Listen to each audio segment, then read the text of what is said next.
শেষ করতে বলবে, আর তারপর সারাদিন সেই ভোর সকালের খাবার খেয়েই থাকতে হবে, কোনো কিছু খেতে পারবে না কিন্তু। তারপর মাগরিবের আজান দিলে সবাই খাবার খেতে পারবে।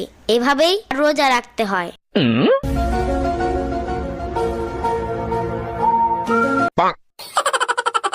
শম্পা, কে যে বোঝাচ্ছ? ইয়ামিন তো জানেই না সেহরি কাকে বলে। আমি জানি। বলো তাইলে সেহরি কি?